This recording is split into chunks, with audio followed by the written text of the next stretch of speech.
All right, next up, Schefter also reported the Dolphins are going to be starting first-round Tua First round Tua Roto. Tagovailoa in week 8 against the Rams. They have a bye this week? Yep. Okay. Yeah, so Tua's got the job. And that's kind of exciting, right? I mean, it's sad because Ryan Fitzpatrick's awesome. Yeah. But it's kind of exciting to see Tua get out there.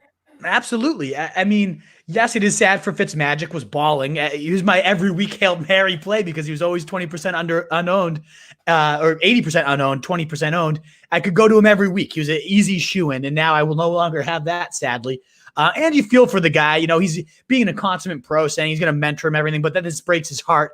It's, you know, what if this is my last time starting on an NFL field and I didn't really know it? I had to sit in a meeting with the guy who fired me, and then 10 minutes later, sitting in a 4-hour meeting with the guy who took my job. And unlike any other job, I'm still there. I'm stuck there. And so he's pretty upset.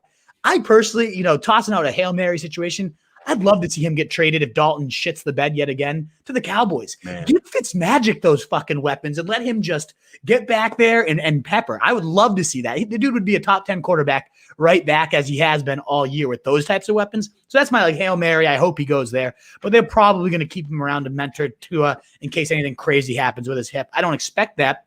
Tua himself, I mean, before Joe Burrow took the world by storm, it was like, who's going to tank for Tua because of how good he was in the college game. Obviously, that brutal hip surgery, but the guy's a plus athlete, not really much of a scrambler, but good in the pocket, good mobility, can get those rushing points when the defense's back is turned to them as well. Throws one of the best like over shoulder balls, and that's kind of what Chan Gailey's offense with these monsters of Preston Williams and then, of course, Devontae Parker. They just like throwing it up, putting it like right where they have to go. Tua's phenomenal at that. So I'm just excited to see him play. I think for quarterback needy teams, he is absolutely worth a stash. I know you're not getting anything this week, but put him on the bench. Let's see what he does in week 8. And he could be starting for you. The rest of the season schedule, I looked at it.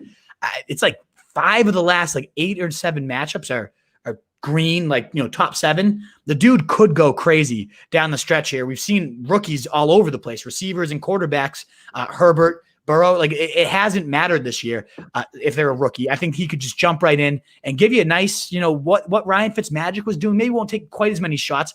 Are you worried for like, I try to think of guys like Devontae Parker, right, who just like relied on the sheer volume from Ryan Fitzmagic.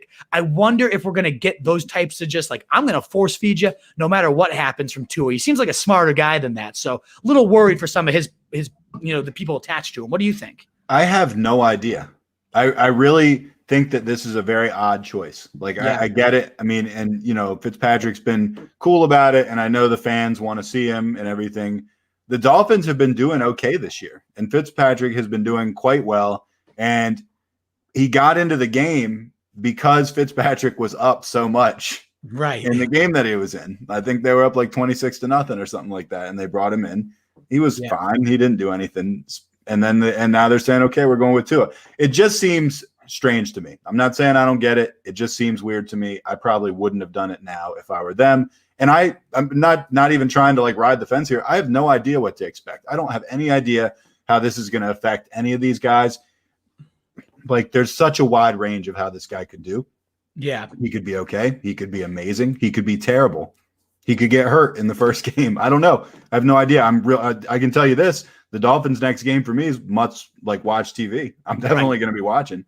Exactly. And the wide range is very true, but the ceiling is quite high, which makes him, to me, a must-add for, again, any quarterback-needy team. To me, it seems something like, as you said, it doesn't really make sense given that they were second in division, 500 with Fitz playing decent ball. To me, that suggests Tua must be really impressing in practice. Like, he must have, and it also suggests they probably had this in mind. Like, when we hit the bye, if Tua's looking good, we're going to him. Because I do get the sense of, like, what else do you have to gain from the season as a Dolphins? You have to get your quarterback experience. It's the most valuable thing, assuming that he is ready. He must be ready if they're just willing to hand the reins over from a guy, Fitzmagic, playing quite well. To me, it suggests he's ready. He's looked good. And if that's the case, I want him on my fantasy roster, and let's see what happens. I certainly want him on my fantasy roster because, again, kind of like Antonio Brown, like this is a nice lottery ticket here. You could really end up scoring. You know, when you said, I don't know what else there is to gain from the year, I mean, you could go to the playoffs. I mean, they're a legit. I mean, I don't know. There seems to me like this was not a washed year for them. Right. Hopefully this won't make it that. But anyway, I'm looking forward to it. I'm intrigued by it. We'll see what happens. I hope Fitzpatrick lands on his feet somewhere. That'd be awesome.